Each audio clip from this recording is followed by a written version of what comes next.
Helicopter থেকে দেখা যাচ্ছে এক বিশাল নোনা পানির কুমির আর একটা মিঠা পানির কুমিরকে মুখে নিয়ে এমনভাবে সাঁতরে যাচ্ছে যেন ওটা একটা গাজর। মিঠা পানির কুমিরও কিন্তু কম ভয়ঙ্কর শিকারী নয়, কিন্তু নোনা পানির কুমিরের শক্তির কাছে সে কিছুই না। এল সিরিজের আজকের এপিসোডে আমরা এমন 5টি প্রাণীদের নিয়ে আলোচনা করতে চলেছি যাদের কোনো প্রাকৃতিক শত্রু নেই এবং যাদের মারা প্রায় অসম্ভব। তাই জানতে হলে পুরো ভিডিওটি দেখার আহ্বান রইল। পৃথিবীতে এমন কিছু প্রাণী আছে যাদের কোনো প্রাকৃতিক শত্রু নেই, মনের সুখে সেগুলো যেদিকে ইচ্ছে ঘুরে বেড়ায়। এদেরকে বলে অ্যাপেক্স প্রিডেটর বা শীর্ষ শিকারী। নোনা পানির কুমিরটি হলো সেই খাদ্য শৃঙ্খলের একেবারে চূড়ায় বসে থাকা এক রাজা। কিন্তু এই দলে আর কারা আছে সে প্রশ্নে উত্তরে যাওয়ার আগে খাদ্য শৃঙ্খলের ব্যাপারটা একটু বুঝে নেই। বন্ধুরা, স্কুলের বিজ্ঞান বইয়ের কথা মনে আছে? খাদ্য শৃঙ্খলের সবার নিচে থাকতো উৎপাদক বা গাছপালা, যারা নিজেদের খাবার নিজেরাই বানায়। তাদের খেত হরিণ বা অন্য তৃণভোজীরা, হরিণকে খেত আবার বাঘ। এই বাঘই হলো সেই শীর্ষ শিকারী। এই দলের সদস্য সংখ্যা খুব কম, কিন্তু দলে যারা আছে সবাই প্রচণ্ড শক্তিশালী। তবে এই দলের সদস্য হওয়া মানেই কিন্তু অমরত্ব পাওয়া নয়। ওপরে শিরোনাম দেখে ভুল বুঝবেন না, সব প্রাণীকেই মৃত্যুর স্বাদ গ্রহণ করতে হয়। একটা সিংহ যখন বাচ্চা থাকে তখন সে খুবই দুর্বল এবং অন্য প্রাণীর সহজ শিকারে পরিণত হয়, কিন্তু সেই বাচ্চাই যখন বড় হয়ে 375 কেজির বিশালদেহী প্রাণীতে পরিণত হয় তখন তাকে হারানো প্রায় অসম্ভব হয়ে পড়ে। অন্যদিকে এসব প্রাণী যত শক্তিশালী হোক না কেন, মানুষ নানা প্রযুক্তি ব্যবহার করে এদের ঠিকই শিকার করে। জঙ্গল কেটে ফেলার কারণেও প্রকৃতির এই রাজাদের অনেকেই আজ বিপন্ন। তবে কিছু সময়ের জন্য আমরা এই চোরা শিকারীদের কথা ভুলে যাই। মানুষ যদি কোনো প্রাণীকে না মারত তাহলে কারা হতো বনের রাজা? শুরু করি সেই কুমির দিয়েই। নোনা পানির কুমির হলো বর্তমানে পৃথিবীর বুকে হেঁটে বেড়ানো সবচেয়ে বড় সরীসৃপ। 2011 সালে ফিলিপাইনে লোলং নামের যে কুমিরটি ধরা পড়েছিল সেটি ছিল লম্বায় 20 ফুটেরও বেশি।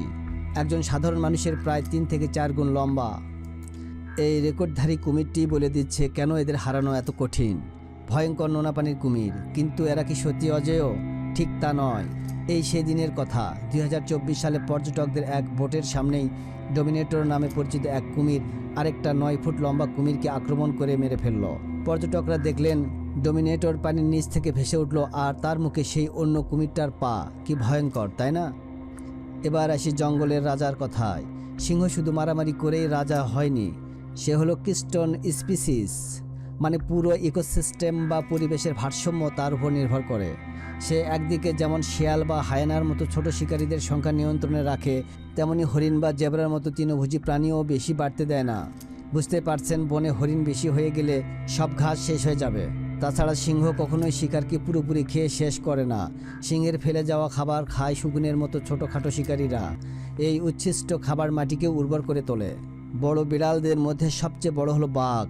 বাঘেরও কোনো প্রাকৃতিক শিকারী নেই।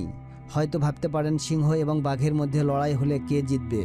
দুর্ভাগ্যবশত এই প্রশ্নের উত্তর আমাদের জানা নেই, কারণ প্রকৃতিতে এই দুই রাজার এলাকা কখনোই এক জায়গায় পড়ে না, তাই ওদের মুখোমুখি হওয়ার সুযোগ নেই।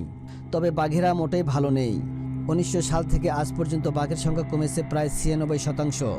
জঙ্গল কমে যাওয়ায় তারা নিজেদের মধ্যেই প্রজনন করতে বাধ্য হচ্ছে, ফলে তাদের জিনেও দেখা দিচ্ছে সমস্যা।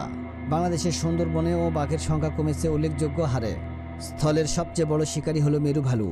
এরা শুধু শক্তিশালীই নয়, অবিশ্বাস্য ধৈর্যশীল। এদের প্রিয় খাবার সিল মাছ। সিলেরা বরফের নিচের পানিতে সাঁতরায়, কিন্তু নিঃশ্বাস নিতে বরফের গর্তে আসতেই হয়। আর মেরু ভালুকেরা সেই গর্তের পাশে ঘন্টার পর ঘন্টা মূর্তির মতো অপেক্ষা করে। এরা অনেক বুদ্ধিমান, সে প্রমাণ আছে।